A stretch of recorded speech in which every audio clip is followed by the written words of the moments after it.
हाय friends, मैं Sarika. Welcome back to my channel. Friends, ये देखिए मेरे गार्डन में मेरा एक हरसिंगार का पौधा लगा हुआ है और ज़्यादा पुराना नहीं है, सिर्फ 1 साल का है और इसमें फ्लावरिंग भी स्टार्ट हो चुकी है। तो मैं वीडियो बना नहीं पा रही थी और आज मुझे टाइम मिला तो मैंने वीडियो बनाया इस पर। यहाँ देखिए इसके फूल जितने सुंदर होते हैं ना, उतनी ही प्यारी इसकी खुशबू भी होती है। और हम जब इसे ज़मीन में लगाते हैं तो ये बड़ा पेड़ बन जाता है और उस पेड़ से बहुत सारी फ्लावरिंग आपको इस सीज़न में देखने को मिलती है।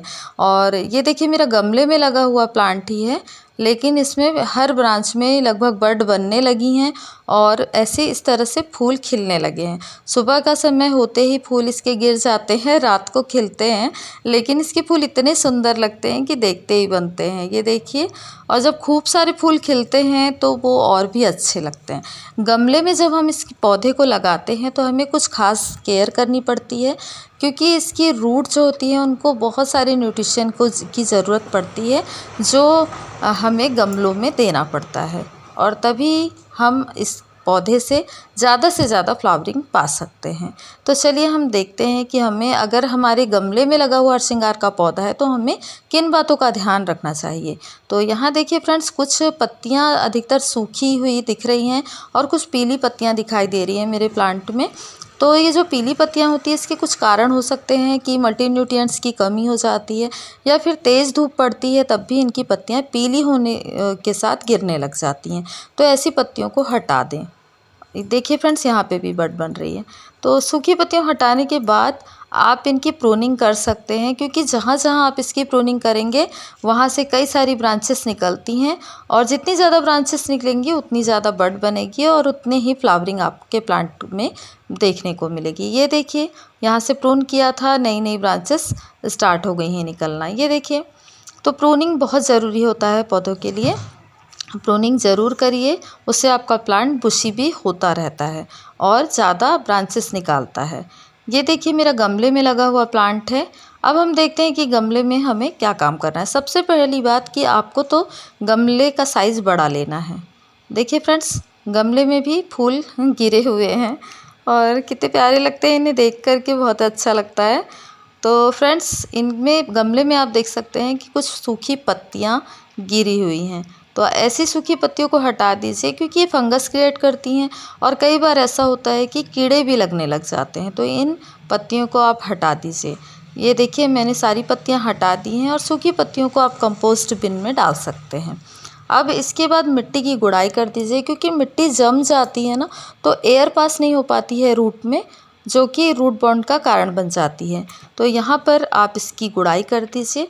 और गुड़ाई मैं कर रही हूँ तो मुझे समझ में आ रहा है कि ये जो प्लांट है ना, इसकी रूट बाहर की तरफ आ रही है। ये देखिए, ऊपर की तरफ रूट दिखाई देने लगी हैं। तो इसके लिए हमें रूट को कवर करना है, क्योंकि जब ऊपर से रूट को कवर कर देंगे ना, तो रूट जो है इसकी अच्छे से डेवलप हो पाएंगी। तो उसके लिए मैंने यहाँ पर डाल दिया है मिट्टी। गार्डन सॉइल जो दूसरे गमले की है उसे मैंने निकाल करके इसमें डाल दिया है। अब रूट को पूरी तरह से कवर कर दिया है और इसके बाद इसमें हम डाल रहे हैं वर्मी कंपोस्ट। तो फ्रेंड्स, जब प्लांट की फ्लावरिंग का टाइम होता है ना, तो उसे ज़्यादा से ज़्यादा न्यूट्रिएंट्स या कंपोस्ट की ज़रूरत होती है, या फर्टिलाइज़र की। तो आप इसे ज़रूर टाइम पे 10 दिन 15 दिन में आप इसमें फर्टिलाइज़र डालते रहिए या कंपोस्ट डालते रहिए। तो यहाँ पर मैंने वर्मी कंपोस्ट डाला है। आप चाहे तो गोबर की अच्छे से सड़ी हुई खाद भी इसके साथ मिला सकते हैं। तो ये प्लांट की ग्रोथ के लिए भी अच्छा होता है और इसकी फ्लावरिंग के लिए भी बहुत अच्छा होता है। ये देखिए, हमने मिट्टी के साथ कंपोस्ट को भी इस तरह से मिला दिया है। ये देखिए, तो अब ये प्लांट जो है हमारा बहुत अच्छे से रेडी हो चुका है और अच्छी नई ग्रोथ के लिए। और अब इसके बाद नेक्स्ट हमको काम क्या करना है कि जो सूखी हुई ब्रांचेस होती हैं सूखी, उनको आप हटा दीजिए। तो कुछ एक्स्ट्रा ब्रांचेस निकलने लग जाती हैं जो कि अच्छी नहीं लगती हैं, कई बार सूखने लगती हैं, तो उन ब्रांचेस को आप हटा दीजिए। और जितनी भी सूखी पत्तियां हैं उनको भी आप हटाते जाइए, क्योंकि ये प्लांट की एनर्जी को वेस्ट करती रहती हैं, लेती रहती हैं और फिर ग्रोथ भी नहीं होनी देती हैं। तो ये देखिए, मैंने इस तरह से सूखी पत्तियां, सूखी ब्रांचेस को हटा दिया है। तो आप भी यही काम करिए। ये तो अच्छी हरी पत्ती है, इससे मैं हटा देती हूँ। तो ऐसे प्रूनिंग करना बहुत ज़रूरी है प्लांट का। तो प्लांट की प्रूनिंग कर देंगे तो इससे अच्छी एनर्जी मिलने लग जाती है। और ये मैंने सारी ब्रांचेस एक्स्ट्रा निकाल दी है, सूखी पत्तियां निकाल दी। इसके बाद आप इसमें वाटरिंग कर दीजिए। मिट्टी तो थोड़ी गीली थी लेकिन फिर भी मैंने इसमें वाटरिंग कर दी है, क्योंकि धूप भी तेज़ हो रही है, पूरे पॉट सूख जाते हैं। वाटरिंग करने के बाद अब ये देखिए मेरा पौधा, तो कई सारी बड बन रही हैं और जहाँ नहीं बनी है थोड़े दिनों में बनने लग जाएंगी। और अब इसमें वाटरिंग का खास ध्यान रखिए, क्योंकि इसमें मॉइस्चर मेंटेन रखेंगे तो ये प्लांट हरा भरा रहता है, नहीं तो ये मुरझाने लग जाता है। और फुल सनलाइट में इस प्लांट को रखिए तो ये बहुत अच्छे से ग्रोथ करता है।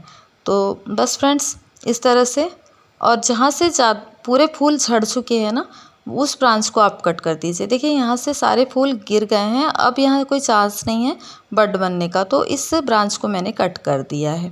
कट करके हटा दिया। अब यहाँ से नई ब्रांचेस निकलेंगी और उसमें से भी फ्लावरिंग हो जाएगी। तो ऐसे मैंने ऐसी ब्रांचेस को हटा दिया जहाँ आपके पूरी फ्लावरिंग हो चुकी है। तो बस फ्रेंड्स, ऐसे ही कुछ बातों का ध्यान रखेंगे तो आपके घर में भी हर श्रृंगार से खूब सारे फूल आपके प्लांट में खिलने लगेंगे।